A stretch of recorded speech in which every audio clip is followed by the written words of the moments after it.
as a consumer, it's really difficult to go out there and say, okay, which one of you is going to be straightforward with me? Right. It's tough. Sure. I'm glad I don't have to make the choice. Right. Actually, if I had to make the choice, I have no idea who I'd go to. And that keeps me up at night.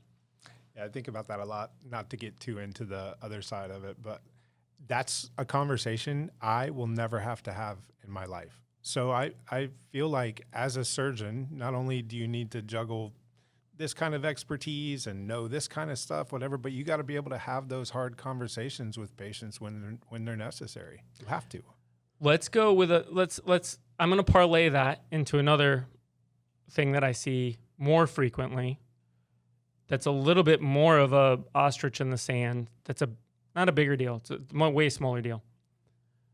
But occasionally I'll see cases from other practitioners. Happens. Sometimes this is a complication. A tooth can fracture the root, right? Sometimes people don't understand the way that a tooth is. So you have the tooth that we all see and can brush. And there's essentially an interface or a sleeve of gum tissue around it, right? That needs to be kept healthy. That's why you need to floss. That's why you need to brush. Below that, what's held into the bone is the root. That's the base. That is the tooth, okay? Inside of the tooth are blood vessels and different nourishment devices, if you will. Right. That's what can get an infection inside of it. If a cavity goes too deep or it breaks off, requires a root canal, right? You have to remove the bad and replace it. So, and a lot of people don't really understand that. But roots can be we'll call it spindly. They can be resistant to fracture, but they can fracture off when you're removing the tooth. Sure. The best of the best tooth removers, exodontists, can have that happen. The worst ones can have it happen often more often than not. But sometimes that is identified right away, and sometimes it's not, okay, inside the surgery. Sometimes it seems like your whole tooth is out. It may not be able to translate, but sometimes you can take the whole tooth out and then see on the x-ray that there was a piece left behind. And sometimes that doesn't get recognized and permanent gets put on top of it, okay? And I saw a case from another practitioner that came in a couple weeks ago, and there's a root tip underneath where the implant is, okay? So I can see where the root of the tooth is, and I can see the implant was placed like essentially over top.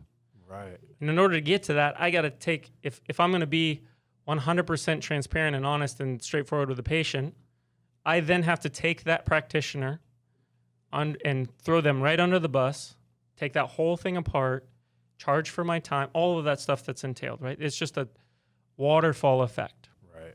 And the point isn't that I'm the greatest, I saw it, and I'm going to replace it. That's not the point of this part of the conversation. The point of this conversation is me as Dental Dan seeing some random guy's work that I don't know from, we'll call it Indiana, okay? It was not Indiana, but we're going to call it from Indiana. We're in a competition here, okay? Because we already talked about how sales is a motivating factor for those that are playing football games and need the wins and losses, right?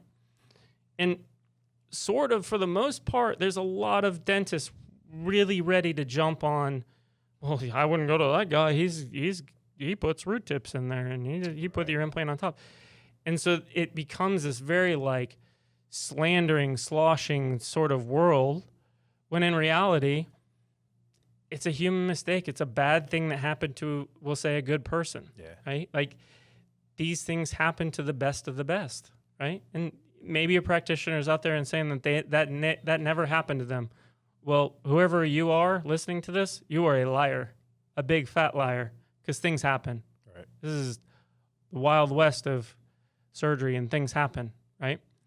Managing it with a patient can be very difficult because of the situations we kind of end up getting put in because of the way that the world works. Sure. And that's tough because I want to tell that patient, hey, it's not a big deal. Don't blame him. I'm not trying to throw him under the bus, even if I don't see them as competition. Right. No matter what I say, the problem is there is a tooth root there. Right. So ethically, what am I supposed to say? And also not throw him under the bus. Because I don't want to be thrown under the bus either. Sure. And so this is one of those like postulates like, what do you do, right? Like kid is on the train tracks and the dog's, whatever, like those little like ethical exercises. What decision do you make? And those are things that we daily have to navigate. And you don't want to obscure information from your patient either. And so it can be a very difficult world to sort of navigate in. And the best I've found is just saying, hey, there's an issue with this implant.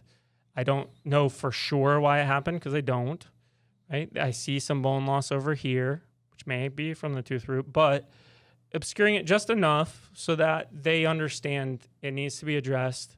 They can go back to that patient or that practitioner and get it done, or I can do it, and this is what it would entail. So letting them know that there's a problem and not throwing the fellow practitioner under the bus. Right.